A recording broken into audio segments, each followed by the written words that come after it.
Alô, pessoal, tranquilito no mais? Você quer conhecer o desenvolvimento de novas tecnologias em fertilizantes e alguns detalhes da agricultura da Austrália? Conversei sobre estes temas com o Dr. Rodrigo Coque da Silva, que trabalha naquele país há muitos anos. É imperdível.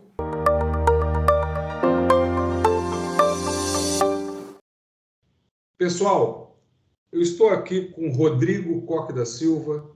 Ele é engenheiro agrônomo formado aqui no Brasil. Depois ele teve um desenvolvimento na sua carreira, que ele vai nos comentar.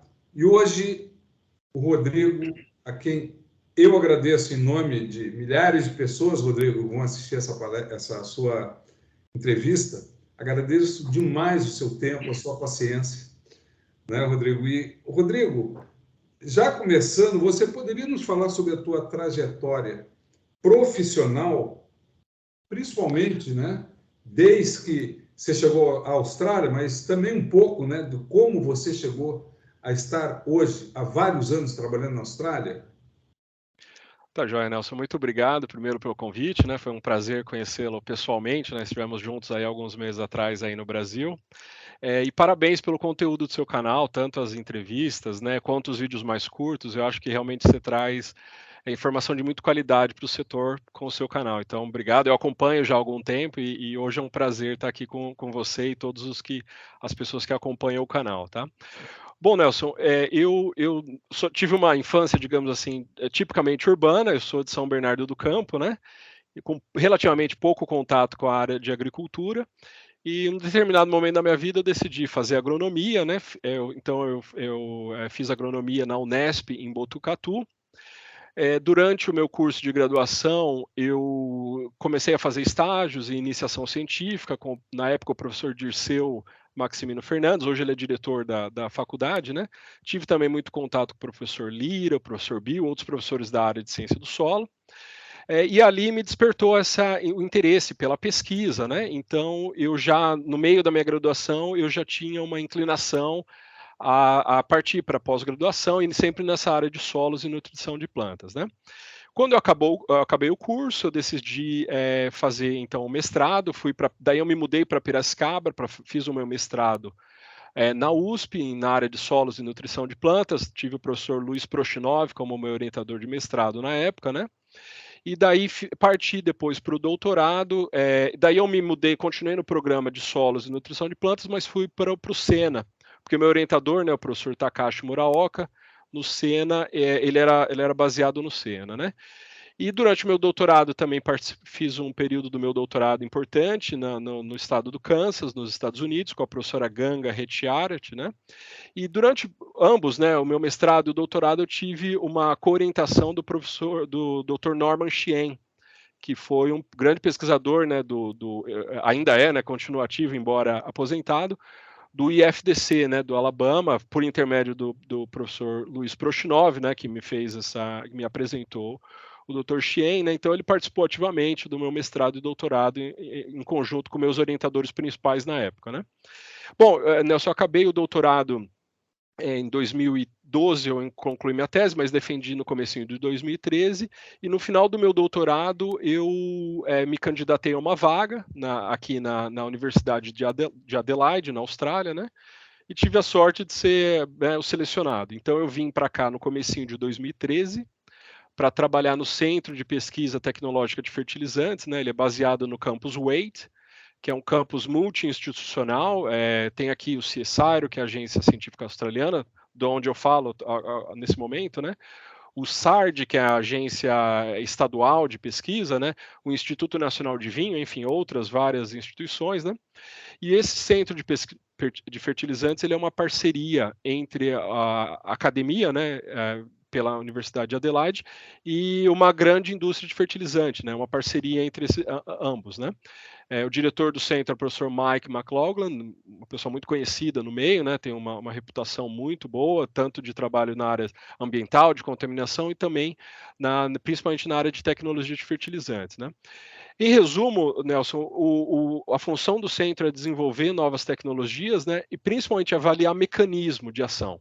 o principal é isso, né? Como que os fertilizantes atuam, né? Então, tanto do ponto de vista agronômico quanto do ponto de vista ambiental, né? Então, eu passei praticamente quase 7 anos nessa função e desde 2020 eu assumi uma nova vaga, teve uma oportunidade aqui de carreira, né? Então, eu assumi eu continuo empregado da Universidade de Adelaide, mas eu estou numa missão junto ao CSIRO, né? Que é a Agência Científica Australiana, e eu estou envolvido num projeto bem grande para identificar as restrições de produção, né, aqui nessa região sul da Austrália, principalmente relacionado a solos arenosos, né, uma região muito grande, com muitos problemas, né, de baixa precipitação, baixíssima, solos hidrofóbicos, deficiência nutricional generalizada, restrições físicas. A gente tem aqui o que se chama de hard setting soils, né, que são semelhantes aos solos coesos, né, do Brasil, no Nordeste, né. Então, assim, em resumo, essa é um pouco da minha trajetória. Rodrigo, muito bonita a tua trajetória, certamente merecida, de muito trabalho, muito estudo. E hoje você está num lugar maravilhoso, né? Num centro de pesquisa muito conhecido. E eu te pergunto, por vários anos, você trabalhou com um grupo de pesquisadores muito destacados, né? Da Universidade de Adelaide, como o Mike, como a De Grise, que tem muitos trabalhos ligados ao enxofre, né? E eles desenvolvem tecnologias em fertilizantes. Nesse teu período, foram vários anos dentro desse grupo, quais são os destaques principais dessas pesquisas? Pois é, Nelson, tá? Realmente foi um período muito interessante, e o funcionamento do centro era basicamente isso, né? O centro tem um parceiro principal, né, que é uma empresa global de fertilizantes, uma das principais do mundo, né? Então nós tínhamos, e os membros atuais ainda têm esse plano de trabalho que é acordado com esse principal cliente, né? E são feitos teleconferências mensais, e 2 vezes por ano eram presenciais, né? Então, 2 vezes por ano nós viajávamos para a Austrália, da Austrália para os Estados Unidos, e com reuniões com o pessoal de pesquisa em desenvolvimento também da empresa, com os seus engenheiros agrônomos, os engenheiros também, né, da empresa, o pessoal de marketing e também outros parceiros, né? Nós tínhamos colaborações com o professor Fred Bealow, por exemplo, da Universidade de Illinois, o professor Kakimak, né, ou Chakmak, né, como é a pronúncia, né? Ele também tem a gente tem publicações em conjuntos, né? Então, basicamente, Nelson, isso, o principal que eu comentei, e hoje muito mais focado em síntese de novos materiais. Então, vai desde a síntese, o centro tem bastante químicos, né, de formação, até, que nem eu era o agrônomo mais aplicado, digamos assim, do grupo, né? Até a avaliação em condições de campo, em todo o mundo. Tem experimentos no mundo inteiro, né? O centro tem uma questão de confidencialidade, né? Então eu tive por esses anos todos, trabalhei sob o contrato de confidencialidade, né? Que era o tipo de informação que eu tinha acesso, né? Então tinha algumas restrições, o que a gente poderia publicar, o que a gente poderia tornar público, né? Mas foram boas publicações nesse período. Do meu período, eu tenho 6 patentes relacionadas a esses novos fertilizantes, né? Inclusive um fertilizante que foi desenvolvido aqui pelo nosso grupo, que hoje já está disponível no mercado, né? E além desse principal parceiro, né, também o centro tem alunos de pós-graduação e visitantes também, pesquisadores visitantes, né? Eu queria destacar aqui, né, do meu período, nós tivemos o professor Edson Matiello, da UFV, o Dr. Vinícius Benites também passou um tempo conosco aqui da Embrapa, a Olivia e o Eduardo, que foram alunos da UFLA, e o Sulian, né, também, que foi um aluno de doutorado da UDESC, né? Então, em termos, assim, Nelson, das principais, os destaques que eu colocaria, eu tenho 4 principais assuntos que eu acho que serão relevantes do que o grupo trouxe. Um é com relação à qualidade física do fertilizante, que isso é muito pouco testado. Geralmente as pessoas testam principalmente as questões agronômicas, né? E a questão de empedramento, quebra de material, qualidade física geralmente é número 1 de reclamação em muitas empresas. Principalmente aqui na Austrália, que todo o material vem de fora, muitos dos fertilizantes vêm de fora, então é muito navio, trem, esse tipo de coisa. Então o material que chega para o produtor, às vezes, é de uma qualidade física muito ruim. Então, nós fizemos vários trabalhos dessa natureza sobre empedramento, isso inclusive que eu apresentei recentemente em Foz do Iguaçu, numa conferência, né? Então, esse é um primeiro ponto. O segundo ponto que eu acho que a gente sempre se baseou aqui foi, e principalmente eu me juntei ao centro, quando o centro já tinha 5, 6 anos de atividade, né? Foi principalmente com relação ao mecanismo de ação. Porque às vezes nós temos dados agronômicos sem entender o mecanismo exatamente. A gente tem um ganho agronômico sem entender exatamente qual que foi o mecanismo envolvido nisso. Então tem um trabalho clássico aqui, né, de um ex-colega, o Bob Holloway, que ele trabalhou muito com relação a fluidos, né, fertilizantes fluidos, principalmente zinco e fósforo, né? E eles tiveram um desempenho agronômico favorável, mas eles não entenderam exatamente o porquê. E só foi desvendado isso anos depois, né, com o colega Enzo Lombi e outros pesquisadores aqui também, trabalhando com aqueles experimentos de placa de Petri, para ver o que acontecia ao em volta do grânulo, ao redor do grânulo, né? Então, essa questão de mecanismo, a questão de aditivos, principalmente, por exemplo, para fósforo, vários desses trabalhos que dizem que, ou pelo menos alguns algumas empresas aplicam alguns aditivos e reivindicam ganhos agronômicos muito grandes, né? A questão da oxidação do enxofre alimentar, que você é muito familiarizado com isso, né? A gente conhece bem a sua tese de doutorado no assunto, trabalhos com relação a zinco, selênio, a gente fez trabalhos pioneiros aqui com grafeno também e bioestimulantes mais recentemente, e sendo que bioestimulantes ainda está muito em relação à confidencialidade, né? O terceiro ponto, Nelson, assim, brevemente, que eu gostaria de citar é o seguinte: metodologias. Algumas vezes a gente se deparou com situações que a gente queria testar alguma coisa, mas nem existia uma metodologia para testar aquilo, ou era muito complexa. Então, por exemplo, às vezes a gente teve que parar e criar um método para desenvolver, para daí testar depois, né? Por exemplo, o método da difusão de fósforo e zinco, né, com métodos rápidos, não destrutivos, né, que foram desenvolvidos pela minha colega Finn Degrees, antes até um pouquinho de eu chegar aqui. Tem um trabalho com potássio também, que está para ser publicado, colunas de dissolução e de oxidação de enxofre alimentar. Com relação a testes de fertilizantes de liberação lenta e controlada, a gente fez uma publicação com relação a um teste rápido baseado na condutividade elétrica. Perdas de fósforo por escoamento superficial, a gente também fez um trabalho novo com relação ao simulador de chuva, né? E principalmente isótopos, né? Em condições de campo e em casa de vegetação, isótopos estáveis e de radioativo, que é bem difícil em condições de campo, né? Mas a gente conseguiu até nesse ponto desenvolver métodos para isso, né? E o último ponto que eu acho que seria interessante mencionar também é com relação a novos materiais, né? E tecnologias emergentes. A gente tinha uma seção do nosso trabalho que era pensar completamente fora da caixa, né? Um termo comum hoje, né? Que eu comentei, né? Trabalhos pioneiros com grafeno. O grafeno ainda é um material muito caro para muitas indústrias, mas a gente tem patentes, né, com relação a isso, né? Tanto como carregador de nutriente, como com a qualidade física, né?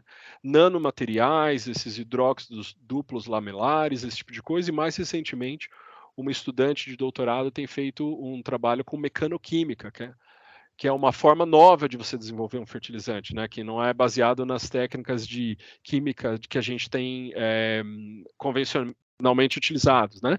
Então, acho que são esses 4 pontos, né, que eu citaria, Nelson: qualidade física, mecanismo de ação dos fertilizantes, metodologias novas, né, que a gente aí disponibiliza, né, a gente publica esses dados e outros companheiros também podem utilizar esse método, né? E novos materiais, que às vezes alguns desses materiais ainda são muito acadêmico, né? Preço ainda é muito caro, proibitivo para estar numa indústria de fertilizante no momento, mas que podem ser tecnologias futuras. Então, acho que são esses os pontos que eu destaco assim das atividades do centro. Rodrigo, dos desenvolvimentos que você falou da pergunta anterior, algum deveria ser também estudado no Brasil, ou mesmo a forma de estudo, alguma colaboração que você vê aí que poderíamos trazer para o Brasil? Alguma aplicação prática importante? Perfeito, Nelson. Realmente a gente já inclusive já fez esse link com o Brasil, com 3 principais pontos que eu acho relevante de coisas que a gente estudou bastante aqui e que eu acho que tem muita relevância para o Brasil. O primeiro é com relação a boro, né? A gente sabe que ele é muito móvel no solo, tem baixíssima mobilidade nas plantas, né? Nas plantas que ele tem alguma mobilidade, né? E porém as fontes são muito solúveis, né? Altamente solúveis, né? Então a gente tem essa situação de ter toxicidade inicial, né, nas plântulas, né, e deficiência tardia, né, no mesmo talhão, às vezes, né. Além disso, a gente tem problema com boro com relação à mistura de grânulos, né. Quando a gente tem mistura de grânulos com NPK, por exemplo, a gente tem materiais com densidade, forma diferente, então isso gera uma distribuição espacial muito ruim. Né? Então, a gente tem deficiência, esses problemas de deficiência, toxicidade e distribuição especial. Né? Então, Nelson, a gente desenvolveu aqui um fertilizante novo que ele foi colocado no mercado recentemente, né? E a gente fez desde o que a gente considera, né, o processo completo, né? A gente fez apresentações em conferências científicas, a gente fez a patente desse material e finalmente a gente publicou numa revista científica, né, para passar pelo crivo dos nossos colegas cientistas, né? Então esse trabalho nesse trabalho a gente adicionou um componente de liberação rápida e lenta de boro, né, para fazer uma melhor distribuição do boro nos campos, né, porque ele vai estar incorporado ao nutriente NPK, e tem também uma melhor sincronia, né, entre a liberação do nutriente do fertilizante e as demandas das plantas, né? Então esse trabalho foi feito aqui, nós desenvolvemos, nós fizemos essa patente, a publicação, e existe uma parceria no Brasil que esse trabalho foi levado a campo no Brasil, né? Então espero que talvez aí nos próximos, além dos testes comerciais que a empresa faz também, espero que tenha algum trabalho científico dessa natureza, né? Foi feito um trabalho acadêmico disso, né? E eu acho interessante, dada as condições de solos de Brasil, às vezes tem solos muito arenosos, regiões de alta precipitação pluviométrica, né? Então, eu acho que seria um trabalho bem interessante para ser continuado aí no Brasil. Outra coisa, eu acho que a questão do enxofre elementar, e aí eu toco no assunto que você é um grande especialista, né? A sua tese é muito conhecida aqui, com relação à oxidação do enxofre elementar, né? O enxofre ele foi muito negligenciado, né, por algum tempo, né? Porque ou ele tinha uma adição incidental pela chuva, né, chuva ácida, né, esse tipo de coisa, ou ele vinha por outras formulações que nem ou o gesso ou até o super simples, né, por exemplo. Mas ultimamente, com as fórmulas mais concentradas, né, a deficiência está sendo mais comum. Então, muito do que se sabia sobre oxidação do enxofre elementar, ele era baseado nos trabalhos um pouco mais antigos, foi feito desde a década de 70, principalmente na década de 80, bastante trabalho, com relação à forma dele na forma em pó. Né? Mas com as novas tecnologias, né, que o produto passou a ser granulado e na pastilha, inclusive acompanhei um dos últimos vídeos que você fez no seu canal, você lidava a respeito disso, né? A dinâmica e a oxidação do enxofre elementar ela muda completamente quando esse produto está numa outra forma física, né? Então, assim, eu acho que o nosso trabalho aqui fez uma importante contribuição, é que eu quero dar o crédito também à minha colega Finn, ela liderou a grande maioria desses trabalhos, Finn Degrees, né, com o enxofre elementar. Então, também teve tese que foi fora do centro, mas foi uma tese de doutorado com relação a quais são os micro-organismos e as condições de solo que beneficiam a oxidação do enxofre elementar, né? Também teve trabalho de visitante, né, de pesquisadores visitantes, e aqui eu destaco o professor Edson Matiello, ele publicou 2 artigos muito interessantes com a adição de micro-organismo no mesmo grânulo onde tem o enxofre elementar. Então, um trabalho muito interessante, ele fez um trabalho em condições de laboratório e outro em casa de vegetação, utilizando uma forma de zinco, dióxido de zinco, né, que o óxido de zinco marcado com o enxofre, a oxidação do enxofre elementar, a acidez gerada, ela solubilizava o zinco. Então, é uma forma muito interessante, né, de se pensar. E bastante coisa com relação à modelagem, né? A FIM é muito boa em modelagem, então ela desenvolveu uma série de técnicas para fazer um modelo, para predizer qual é a oxidação do enxofre elementar, desde trabalhos de coluna até condições de campo. Né, e tem uma validade, o método foi validado, né, então é muito interessante. Esses trabalhos estão todos publicados que eu citei, né. O Brasil ele reúne as condições ideais para a oxidação do enxofre elementar, né. principalmente com relação à temperatura e umidade, né, em muitas das regiões, né. Então, para essas fontes, elas serem fontes de liberação lenta e gradual de enxofre. Então, eu acho que seria muito interessante, né, esses produtos, eu acho que eles têm um grande potencial, né. E com relação a um outro tema que eu acho que existe uma contribuição interessante para os trabalhos desenvolvidos aqui, foi com relação à adição de aditivos, né. Eh, assim, Nelson, você sabe muito bem, né, não há milagre, né. Às vezes, algumas tecnologias, elas são colocadas no mercado, né, e às vezes o que tem, assim, às vezes, esses são testes feitos num campo, com uma variabilidade muito grande, às vezes um resultado positivo é pensado e você vira ali uma verdade absoluta, alguns testes não são repetidos, né.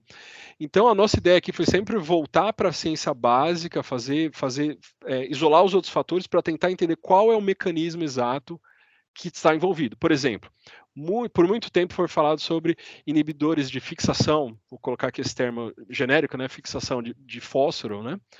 Então, sendo mais específico, né, alguns aditivos que eles tinham o poder de bloquear sítios de adsorção ou sequestrar cátions que poderiam precipitar fósforo em solução, né.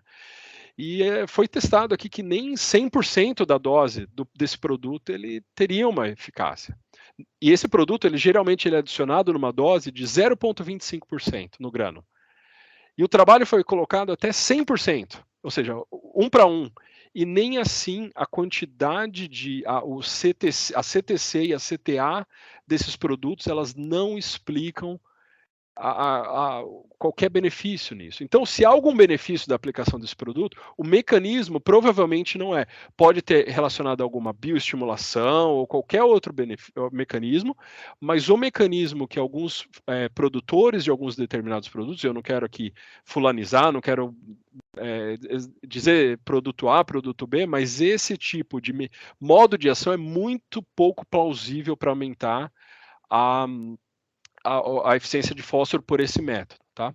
Então eu acho que a gente tem que sempre exigir testes robustos, né? E o que eu estou falando aqui está publicado. Eu estou muito contente de mudar a minha opinião se eu for comprovado, né? Ao contrário, né? Se tiver um trabalho robusto que mostre, olha, está aqui, está comprovado, esse é o método de ação, né? Mas isso é o que a gente não tem visto, né? Então eu acho que eu acho que esses são os três tópicos que eu acho que seriam muito interessantes, né? Micronutriente que nem um boro, a questão da oxidação do enxofre elementar, essa mudança de produtos à base de pó, que tem muito problema, né? Riscos explosivos, tem vários inconvenientes de você lidar com um produto à base de pó, né? E a questão dessa gama de aditivos no mercado, que realmente você tem que fazer um teste muito rigoroso para entender o que funciona e o que não funciona. E eu acho que o nosso grupo aqui fez uma contribuição relevante nos últimos anos nesses aspectos. Rodrigo, agora que você está trabalhando mais ligado realmente à agricultura local, não apenas à pesquisa, o que você pode comentar de interessante sobre a agricultura australiana que pudesse auxiliar, primeiro um comentário geral pelo que você vê, né? E que pudesse auxiliar também a brasileira? Isso é interessante, Nelson. Obrigado por essa pergunta, porque realmente nos últimos anos eu fiquei mais familiarizado, né, com as condições de cultivo aqui e principalmente os desafios que os produtores aqui passam, né? E primeiro eu queria dizer uma coisa, eu estou mais familiarizado com a região centro-sul da Austrália, que é completamente diferente com relação, por exemplo, ao Nordeste tropical úmido e quente, que é Queensland, que são outros, né? Aqui eu estou numa região extremamente seca, o meu estado é o estado mais seco do continente, mais seco do mundo. Então, assim, é uma condição muito, muito limitante para a agricultura, né? Então, só para deixar bem claro, eu não quero reivindicar ser um especialista na Austrália, mas, digamos assim, na minha região, vamos dizer assim, né? Aqui, Nelson, eu observei assim, uma variação muito grande entre sistemas de produção extremamente tecnificados, coisa de ponta realmente, com situações mais simples, que no Brasil eu teria certeza que seriam, né, condições muito marginais, assim, de condições de cultivo, né? Então, assim, a Austrália não necessariamente ela tem que ensinar muita coisa para a agricultura brasileira, a gente está à frente, acho que, de muitas coisas, ou a gente é compatível com muita coisa, e vice-versa também. Aqui eles têm muita coisa boa, mas eu não vou colocar, assim, a agricultura brasileira de nenhuma forma abaixo de forma geral, os sistemas australianos. Eu acho que a gente é muito competente, mas eu acho, o que me chamou muita atenção aqui nesses últimos anos, principalmente, é o seguinte: como que os produtores eles são adaptados às condições hostis. A Austrália é um país muito grande, mas apenas menos de 7% dos solos são aráveis. Né? Então, por quê? Você tem uma falta de água absurda. O centro inteiro da Austrália é impraticável, né? Mas mesmo as condições onde ocorre o cultivo, por exemplo, no meu estado, que só é possível fazer agricultura de inverno, né, com cereais de inverno, a gente está falando de chuva em alguns lugares, precipitação de 250 milímetros na safra. É muito pouco. Então, regiões com 400 milímetros ou esse tipo de coisa. Né? Então, assim, basicamente, os produtores não brigam com isso. Não há o que eles se adaptam a isso e tiram o melhor disso. Então, são solos com inúmeros problemas. Alguns solos têm inúmeros problemas, regiões, né? Solos que chamam duplex, né? Que são solos extremamente arenosos com um subsolo argiloso e às vezes esse subsolo é muito problemático, né? São solos sódicos ou hidrofóbicos, né? Então é muito complicado. São condições muito complicadas. Outra coisa, em termos de relação hostil, né, um local hostil, né, seria com relação às grandes áreas, né? Geralmente eles têm que manejar grandes áreas remotas e isoladas, né? Por exemplo, para suprimentos isso é muito complicado. Então eles têm que realmente lidar com isso muito bem. E temperaturas, né, extremas. Aqui no meu estado é comum, no verão a gente tem um mês assim, acima de 40 graus por várias semanas, assim, né? Então, mas o que eu achei muito interessante aqui é como os produtores eles se unem, eles têm associações e essas associações elas são extremamente fortes e influentes. Então, desde a associação local, regional até nacional, eles têm um engajamento muito forte. Eu não tenho rede social nem nada, mas eu tive que criar um Twitter recentemente, porque todos os fazendeiros da Austrália eles estão no Twitter. Né? Então, literalmente para trocar ideias e você divulgar o seu trabalho, tá? E se atualizar também. Então, é o lado bom, digamos, da rede social, né? Essas associações elas são fortíssimas, elas têm muita influência nos órgãos de financiamento. Por exemplo, hoje eu sou financiado por um órgão que chama GRDC, que ele é basicamente um órgão, um braço governamental que utiliza o dinheiro do imposto dos produtores de grãos para reverter para os produtores. Então, os produtores eles têm assento no painel para discutir onde o recurso deve ser empregado. Então, isso eu acho muito interessante e eles são realmente influentes. E eu, como pesquisador, hoje eu tenho que fazer algo que seja relevante para eles. Não adianta eu fazer algo acadêmico, simplesmente. Claro, a gente no fim tem que... você tem que divulgar, publicar, ir para dia de campo, falar com os produtores. Eu tenho feito isso bastante recentemente, mas você tem que fazer algo que é relevante para eles. E isso é muito interessante. É isso, a questão do dinheiro do pagador de impostos voltar. E eu acho isso uma função, digamos, social do que a gente faz e dá sentido ao que a gente faz. Isso é muito gratificante, né? E outra coisa que eu acho interessante, Nelson, destacar é o seguinte: o país é muito grande. Então, a gente é um pouco menor que o Brasil. Nós temos aqui na Austrália são um pouquinho menos de 8 milhões de quilômetros quadrados, mas uma população muito pequena, né? Então, a gente tem 25 milhões de habitantes, ou menos que isso até. E cerca de mais de 80% dessa população, ela está a 50 quilômetros da costa.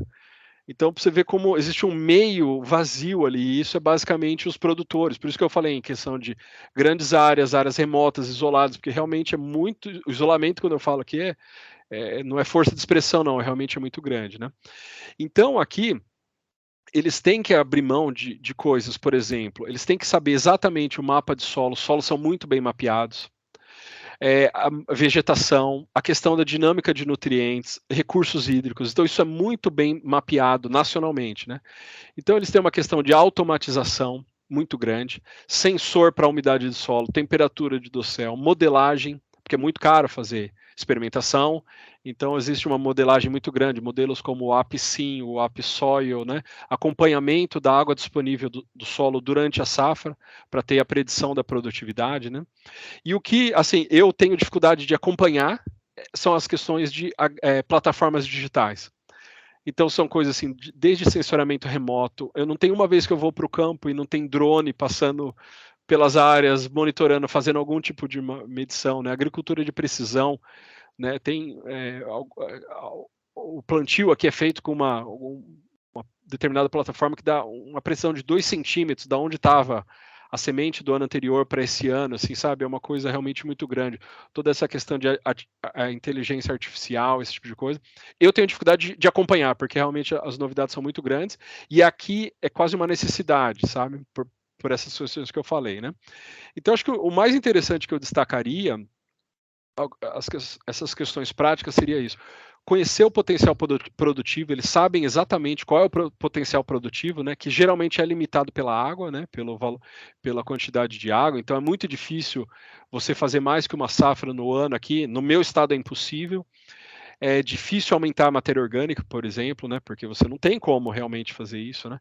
E uma coisa que os produtores, na minha opinião, eles são muito dedicados é o seguinte: identificar, classificar as restrições, classificar quão severo é essa restrição e, a partir disso, ter um diagnóstico bom e tratar cada uma delas, né? Que nem eu falei, com os solos arenosos, a gente tem 4 principais restrições, que são restrições físicas, né, de um subsolo muito duro, e geralmente pode ser que esse subsolo não seja compactado, ele é simplesmente essa dureza reversível, né, que seria esses hard setting soils, que são como se fosse, eles ficam extremamente duros quando estão secos, mas são friáveis quando estão úmidos, né? Então a gente tem deficiência nutricional generalizada em muitos lugares, né? Hidrofobicidade é um problema sério, a água escorre assim, é uma coisa muito séria. Isso é feito principalmente por existe uma cera, né, que se forma ao redor dos grânulos de areia, então é uma coisa impressionante, assim, como, e é muito difícil de mitigar isso, muito complicado, né? E por fim a gente tem as questões de deficiências nutricionais, que eu falei, de forma geral, né? Então são essas restrições que eles precisam primeiro ver qual é o fator mais limitante e a partir daí tratar um por um. E eles são muito bons nisso, sabe? Eu acho que eles estão, antes de pensar num produto milagroso, esse tipo de coisa, eles fazem a base muito bem feita. Então isso eu acho que é uma prática agronômica fundamental. E isso que eu destacaria aqui, sabe? Rodrigo, extremamente interessante. Olha, uma aula para a gente aqui. Muito, muito legal. Rodrigo, e quanto ao manejo de adubação, calagem, gessagem, como é estruturado o trabalho dos produtores da Austrália? Essa é uma outra questão interessante, Nelson, que eu acho que o trabalho aqui de extensão foi muito bem feito ao longo dos anos, porque dessa forma que eu falei para você, essas associações locais, que nem aqui tem uma muito influente que chama Mali Sustainable Farming, que Mali, que é uma região geográfica aqui, né, entre o meu estado e outros 2 vizinhos, e eles têm pesquisas independentes, e isso reverte para o produtor. Então, você vai em dia de campo, você vê o engajamento desses produtores, né? Então, eu noto que essa parte nutricional, de correção da fertilidade do solo, foi muito bem feita ao longo do tempo, porque você vê as pessoas muito bem disciplinadas com relação a isso. Principalmente com as práticas, né, dos 4 Cs, né, da fonte, dose, tempo e quantidade correta. Eu acho que isso, tanto os órgãos de pesquisas quanto o IPNI local aqui era muito ativo com isso, né? Então, principalmente porque a Austrália também tem seu próprio sistema de classificação do solo e métodos de análise. Então, existe uma calibração muito bem feita aqui. Tem local que o banco de dados é fantástico. Eu vou até te passar essa informação de um que chama, seria um banco de dados, né, colaborativo para melhores, seria a sigla, ela queria dizer, diria o seguinte, que seria um banco de dados para melhores decisões de fertilizantes, seria algo como nessa natureza, né? Então é um banco de dados fantástico, colaborativo, né? E uma calibração muito boa. O que eu vejo de forma geral é o seguinte, que nenhum produtor, ou a grande maioria deles, eles não estão em busca de um produto milagroso. Eles são muito pragmáticos e não é difícil você observar o seguinte, Nelson. Alguém vem com alguma novidade, o produtor fala, tá jóia, vai lá na minha associação local ou regional e testa lá por alguns anos e depois eu pergunto para o pesquisador independente se eu devo ou não fazer. Sabe? Então, assim, é muito difícil algum produto com uma qualidade questionável vai ter vida muito difícil aqui, porque eles têm essa questão de isso tem que passar por um crivo independente e que eles confiam. Então eu falo, bom, vai lá, eu posso até ceder uma área da minha propriedade, mas faça um teste independente com aquele, ou com um consultor, ou com alguém dessa. Eu estou citando um exemplo aqui, mas há vários outros, né? E claro que as empresas também fazem teste de demonstração, esse tipo de coisa, mas eles têm. A forma pragmática deles lidar é o seguinte: eles vão escutar o que o pesquisador independente deles vai dizer. Né? Então, isso eu acho bastante interessante, Nelson, para dizer assim, eles não caem na primeira onda, vamos dizer assim, tá? Obviamente, deve ter exceções, mas essa é a minha visão, tá? Com relação à calagem e gessagem, a gente tem observado, principalmente na minha região, a, solos mais ácidos, principalmente nos últimos anos, né? Talvez a calagem não tenha sido feita muito corretamente nos últimos tempos, ou com tanta periodicidade, né? Repetido ao longo dos anos, né? E a gessagem aqui é principalmente para a questão de solos sódicos, né? Porque tem problemas então a gessagem necessariamente ela não está vinculada à melhoria do ambiente radicular, principalmente ligado ao alumínio, né? Que é feita aí no Brasil. Só que tem dois problemas, um problema, né? Principal que ele se desdobra em dois, né? Devido à falta de água, primeiro, o calcário, a reação do calcário geralmente é lenta pela essa precipitação, né? E o problema de solos sódicos é muito difícil, porque você precisaria, digamos, de uma drenagem para tirar esse material. Você remove ele, mas você precisaria remover do sistema, né? E isso não acontece. Então, lidar com solos sódicos em subsuperfície é terrível, porque você não pode fazer nenhum tipo de distúrbio físico, porque você não quer trazer esse material para a superfície, e é muito difícil de tratá-lo ali, né? Então, eles lidam dessa forma, né? Com relação aos nutrientes mais pesquisados e o que os produtores eu acho que têm maior foco, eu acho que principalmente o nitrogênio, porque a gente está falando principalmente de cereais aqui, e eles têm um ajuste fino muito bom para nitrogênio, mas fósforo também. Fósforo é um material, um nutriente realmente que é bastante. Os pesquisadores não os produtores e pesquisadores não negligenciam. Eu vejo muito pouco sobre potássio, porque potássio geralmente tem bastante, uma quantidade alta em muitos solos aqui. Não vejo nenhum tipo de muita iniciativa de fazer algo diferente nisso. Enxofre também tem sido mais comum, mas enxofre também não tem problemas sérios, geralmente, até pela adição incidental por outros, né? Às vezes os produtores utilizam nutrientes na forma de sulfato, então acaba gerando uma adição incidental também. Outra coisa interessante seriam micronutrientes. A gente tem bastante solos alcalinos aqui, então tem problema com micrometálico, né? Tem muita atenção com zinco, mas geralmente tem um efeito residual muito bom, então você não tem problemas sérios ao longo do tempo, né? Mas eles monitoram. E aqui foi o único lugar até hoje que eu vi com deficiência de cobre, né? Que era um lugar que tinha uma especificidade lá, então realmente eles de tempos em tempos, eles atualizam isso, né? Acompanham. Então, assim, de forma geral, Nelson, resumindo, como conceito, eles têm uma visão muito pragmática e de fazer o básico bem feito. E isso eu acho interessante, sabe? Não adianta você tentar para um aplicativo, um produto premium lá, que né, você vai pagar um valor a mais para esse produto ou esse tipo de coisa, se você não fez o básico bem feito. Então, eu acho que nessa visão eu fico muito satisfeito com alguns produtores que eu tenho contato, dessa visão deles pragmática, de fazer um alicerce bem feito e depois o que vier. E geralmente, como eles têm uma limitação de chuva, esse benefício dado por um determinado aditivo nem é alcançado, porque existe o patamar está abaixo desse limite, entendeu? Então, eu acho que eles têm uma visão muito pragmática com relação a isso. Eu acho que, de forma geral, os produtores eles lidam muito bem com seus sistemas de produção por aqui. Rodrigo, estamos terminando, né? Então, em nome do canal e das milhares de pessoas que vão assistir, te agradecemos demais, foi muito enriquecedor. Mas você teria alguma consideração final a fazer? Olha, Nelson, primeiro eu agradeço, né? Muito obrigado você pelo convite. Prazer aqui participar dessa conversa que nós tivemos aqui. E também deixo um abraço a todos que acompanharam essa conversa e acompanham o seu canal, né? Eu queria deixar um agradecimento aos pesquisadores, aos meus colegas, né, aqui do Centro de Tecnologia de Fertilizante. Que nem eu falei, eu estou numa função um pouco diferente, assumi uma função um pouco diferente, mas continuo ainda, na medida do possível, auxiliando de alguma forma e envolvido em pesquisas não confidenciais, né?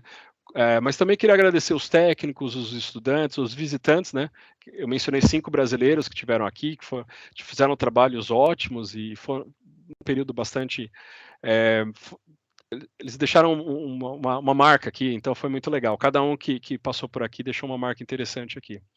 Ô Nelson, o que eu pensei, só uma breve mensagem final, era para os mais jovens, digamos assim, que acompanham o seu canal. Na minha época, quando eu formei, eu estou ficando velho, a gente nota quando está ficando velho, quando você fala na minha época, ó, né, esse tipo de coisa.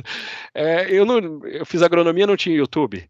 Né, e hoje eu vejo que o seu canal presta um daqueles que ele é uma fonte fidedigna de informação nesse nicho, né, nesse setor, né? Eu tenho certeza que todos os colegas, né, do nosso meio aqui, eles estão acompanhando o que passa no seu canal e você tem uma curadoria muito boa do que entra aqui, da informação que está aqui. Então, de novo, parabenizo, mas eu deixaria uma mensagem para esses mais jovens, né, o pessoal que está iniciando a carreira, né, para estarem preparados, que o mercado de trabalho está cada vez mais exigente, né, principalmente no nosso setor também, para buscar uma formação sólida, né, teórica, sólida, né, um bom alicerce de conceitos básicos, né, sistemas de cultivo, eles estão sempre sendo atualizados, mas os conceitos básicos não. Né, então, a tabela periódica não mudou, as leis da química são as mesmas, né, e eu escutei isso do Bernardo, né, o Dr. Bernardo Van Rage, uma vez ele foi dar uma palestra na disciplina de Química dos Solos de Carga Variável, que eu fiz na USP na época, né, era a disciplina do professor Luiz Aleone, uma ótima disciplina, e o professor Bernardo Van Rage foi lá dar uma palestra para a gente, uma aula, né, um dia, e ele falou isso, a grande maioria dos problemas práticos, eles são resolvidos com conhecimento básico.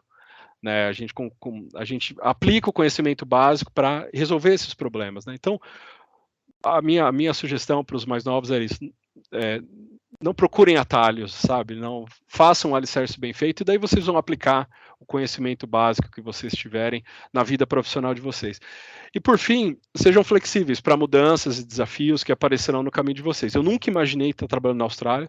Eu morria de medo de avião, né? Quando era mais novo. Fui voar de avião a primeira vez, já era adulto, mas eu morria de medo de avião. E quando eu vi a Austrália no mapa, eu nunca vou estar ali, porque longe de tudo, né? E vim para aqui e virei um fã de aviação.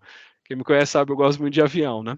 Então, assim, a vida prega essas peças na gente, assim, né? E vim por um período pequeno, por um contrato relativamente pequeno, e fevereiro vai fazer 10 anos que eu estou aqui, né? Então, a vida tem esse tipo de coisa, né? Só para alguns exemplos disso, né? Eu queria trabalhar muito com nitrogênio na minha graduação, fiz uma pesquisa, um estágio com o professor Paulo Trivelin, que é uma pessoa que eu respeito muito, um excelente professor, especialista, né? Com nitrogênio 15, esse tipo de coisa, e daí no fim eu fui fazer pós-graduação em outra área, né? Eu trabalhei com fósforo, principalmente relacionado a sistemas com solos com baixo pH, fósforo ligado a ferro, alumínio, esse tipo de coisa, e vim trabalhar num lugar onde tem muito solo calcário, aqui onde eu estou agora. Então, assim, eu acabei não utilizando radioisótopo na minha tese, trabalhei bastante, fiz disciplina, e o primeiro experimento que eu fui fazer aqui foi com isótopo em campo. Então, assim, sabe, tá preparado para esse tipo de coisa, fazer uma boa base, né? Fiz trabalhos com milho, soja, cana-de-açúcar durante a minha formação e vim trabalhar com canola, trigo e cevada aqui, que eu não tinha muito conhecimento. Então, assim, façam uma boa formação, vocês nunca sabem o que vocês vão ter na vida profissional no futuro, né?